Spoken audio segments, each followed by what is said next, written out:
Bonjour à tous, je me présente.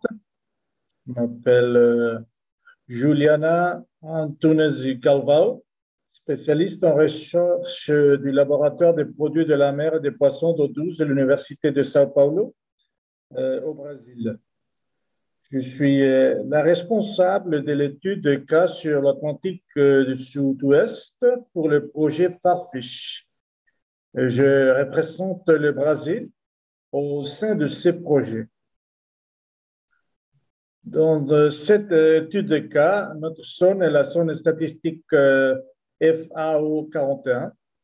Cette zone est principalement composée d'eau internationale qui ne sont pas soumises à une organisation régionale de gestion des pêches, ORGP.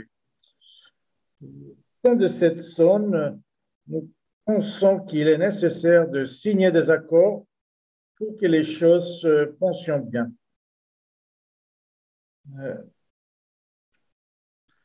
Donc, l'absence de ORGP pose des problèmes en termes de gestion de la pêche, des données, les pratiques de suivi, contrôle et surveillance sont donc limitées.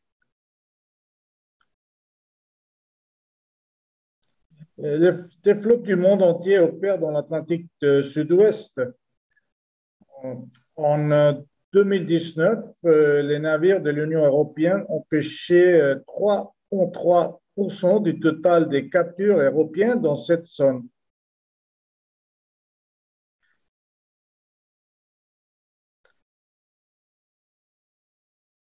Les principales espèces ciblées par l'Union européenne et les États côtiers sont le merlu, le calamar, la morue commune et la morue méridionale. L'Espagne est la flotte dominante dans cette zone avec une vingtaine de navires. Mais des autres pays opèrent dans cette région, comme l'Argentine, le Brésil, l'Uruguay, qui sont des États côtiers. Mais aussi des autres flottes comme la chinoise, du Taïwan, la Corée du Sud, qui sont également intéressées dans ce territoire. Parce qu'il n'existe pas d'organisation régionale de gestion de pêche, la gestion de cette zone pose de nombreux problèmes. Nous connaissons mal les stocks et l'écosystème de la zone. Les déclarations de capture et d'efforts de pêche sont trop rares. Nous ne connaissons pas très bien les stocks et l'écosystème de la zone. Les déclarations de capture et d'efforts de pêche sont trop rares et nous souffrons d'un manque de travaux de recherche. Ce sont du peu de données disponibles. Nos connaissances en matière de chaîne de valeur sont également restreintes. Il y a peu de règlements et des pratiques de surveillance, de contrôle et de suivi. Enfin, il n'existe pas de gestion d'ensemble ni aucune coopération entre les parties prenantes. À toutes ces raisons, les pêcheurs ne sont pas sur un pied d'égalité. L'objectif principal du projet Farfish dans cette étude de cas était d'améliorer nos connaissances sur cette zone et d'initier un dialogue entre les principaux représentants opérants dans la région. C'est par cela que le projet Farfish a organisé des conférences et des ateliers afin d'initier le dialogue entre les pays ayant des intérêts dans cette région. Premièrement, nous avons organisé le premier atelier en 2019 à Madrid. Nous avons réuni plusieurs parties prenantes dont les représentantes ont débattu sur la situation de cette zone et ses problèmes.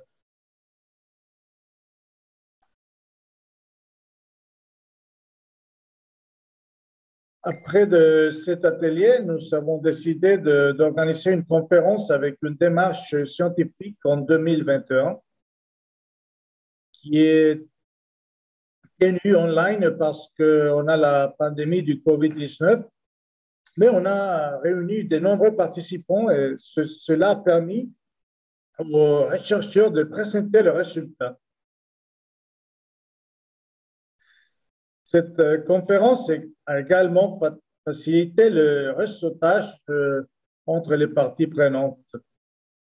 Le projet Farfish a permis l'identification de nombreuses lacunes en matière de connaissances, le partage de découvertes scientifiques entre différents pays et la réalisation d'une étude de chaîne de valeur basée sur le Merlu.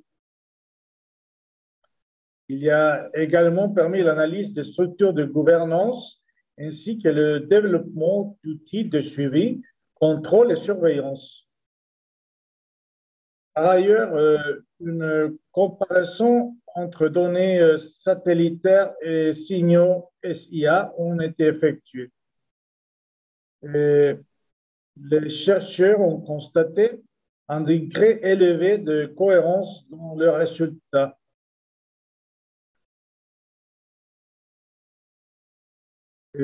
Donc, quelles sont les étapes à venir prochainement dans ce cas d'étude? Le projet Farfish a initié le dialogue et commencé un travail d'une importance capitale qui doit être poursuivi par les parties prenantes, comme par exemple les gouvernements, les législateurs et les scientifiques. J'aimerais maintenant adresser la liste des priorités à respecter pour continuer pour continuer ce projet. C'est nécessaire de renforcer la coopération entre toutes les parties prenantes, y compris les scientifiques des pays différents. Il faut notamment renforcer la coopération entre l'Argentine et le Royaume-Uni, qui sont des parties prenantes très importantes de cette zone.